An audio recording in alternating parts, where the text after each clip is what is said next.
السلام علیکم۔ Latest knowledge every day میں آج میں آپ کو غزلوں کے اشعار کی تشریح کے چند اہم قواعد بتاؤں گی۔ یعنی غزل کیا ہے؟ غزل کے معنی عورتوں کی باتیں کرنا، عورتوں کے متعلق گفتگو کرنا کے ہیں۔ فارسی زبان میں ہرن کو غزال، جبکہ شکاری کتوں کے نرخے میں آ کر ہرن کے منہ سے نکلنے والی جو دردناک چیخ ہوتی ہے اس کو غزل کہتے ہیں۔ غزل کے ایک معنی آٹا گوندنے کے بھی ہیں۔ آٹا گوندنے کے لیے غزل ہی کی طرح مخصوص مہارت کی ضرورت ہوتی ہے۔ پھر آٹے، پانی اور آٹا گوندنے والے مرد یا عورت کی موجودگی بھی ضروری ہوتی ہے، کیونکہ غزل کے لیے بھی لفظ، خیال اور غزل گو کا ہونا ضروری ہے۔ اس کے لیے آٹا گوندنے کی اصطلاح بالکل صحیح ہے۔ چرخے پر کاٹی گئی پونی کو بھی غزل کہتے ہیں۔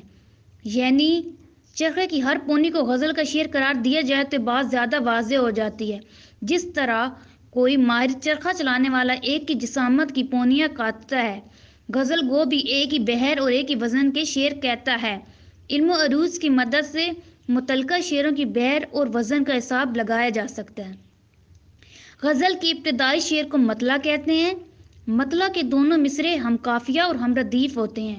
شاعر کبھی کبھی دوسرے شعروں کے دونوں مصروں یعنی دوسرے مصرے بھی اہم ردیف اور قافیہ بنا دیتا ہے۔ ایسا شعر مطلع ثانی کہلاتا ہے۔ مطلع ثانی کی غیر موجودگی میں دوسرا، جبکہ موجودگی میں غزل کا تیسرا شعر حسن مطلع کہلاتا ہے۔ مطلع یا مطلع ثانی کے بعد والے اشعار کے ہر دوسرے مصرے میں ردیف اور قافیہ استعمال ہوتا ہے۔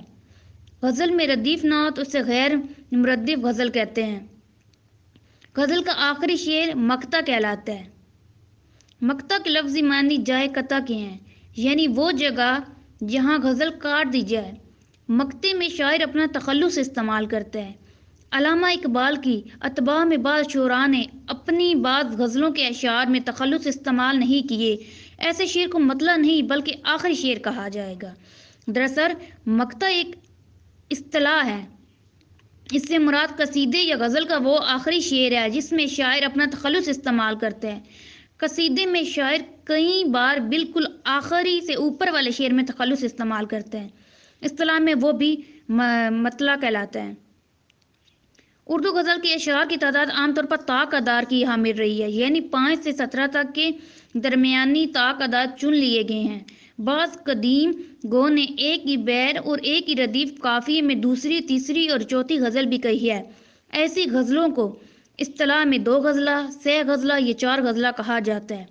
انشاء اللہ خان انشاء کے یہاں 9 غزلہ بھی ملتا ہے۔ 2 غزلیں، 6 غزلیں، 4 غزلیں کی صورت میں شاعر ہر غزل کا الگ سے مطلع اور مطلع لاتا ہے۔ یعنی موضوع کے اعتبار سے غزل کا ہر شعر علیحدہ مفہوم کا حامل ہے۔ غزل کا بنیادی موضوع حسن و عشق ہی ہے، لیکن اشعار میں خیالات کا تسلسل نہیں پایا جاتا۔ ایک شعر میں ہجر کا مضمون بندہ ہے تو دوسرے میں وصل کے لمحات بیان کیے گئے ہیں۔ غزل کے مخالفین نے خیالات کے انتشار کو بنیاد بنا کر کئی غزل کے خاتمے کی بات کی ہے۔ یعنی تاہم یہ اتنی طاقتور صنف سخن ہے کہ مخالفتوں میں الٹا زیادہ پروان چڑھتی ہے۔ دراصل یہ زندگی کے تمام معاملات کو حسن و عشق کے مضامین میں سمو کر بیان کرنے کا فن جانتی ہے۔ یہ زندگی کی طرح وسیع ہے، زندگی کی طرح اپنی مخصوص علامتوں میں سمٹ کر امائیت کا شکار بنا دیتی ہے۔ حالی اور اقبال جیسے ایسا شعراء نے اسے نئی معنویت سے آشنا کر کے اس کے دامت کو مزید وہ وسعت دی ہے۔ یعنی دکنی فرمان روا میں محمد قلی قطب شاہ اردو کے پہلے قابل ذکر گو مانے جاتے ہیں۔ بعد کے ادوار میں ولی دکنی، مرزا جان جانا، شاہ مبارک، میر تقی میر، خواجہ میر داد، مرزا رفیع سودا، انشاء اللہ خان انشا، جرأت، غلام حمدانی مصطفی وغیرہ کے نام شامل ہیں۔ غزلوں کے اشعار کی تشریح کے اہم قواعد۔ کسی بھی شعر کو سمجھنے کے لیے اس کی صحیح اور درست ادا بہت ضروری ہے۔ شعر کا ایک وزن ہوتا ہے جو کہ تحریک اور سکون سے عبارت ہوتا ہے۔ یعنی اگر طالب علم شعر کو صحیح طور پر پڑھنے کی مشق کر لے تو کسی بھی شعر کا مفہوم نکالنا مشکل نہیں۔ اشعار کی تشریح کرتے ہوئے مشکل الفاظ کے الگ سے معنی لکھنے کی ضرورت نہیں ہوتی، یوں خواہ مخواہ وقت ضائع ہوتا ہے۔ یعنی تشریح کرتے ہوئے مفہوم کے الگ سے سرخی نہیں دینی چاہیے۔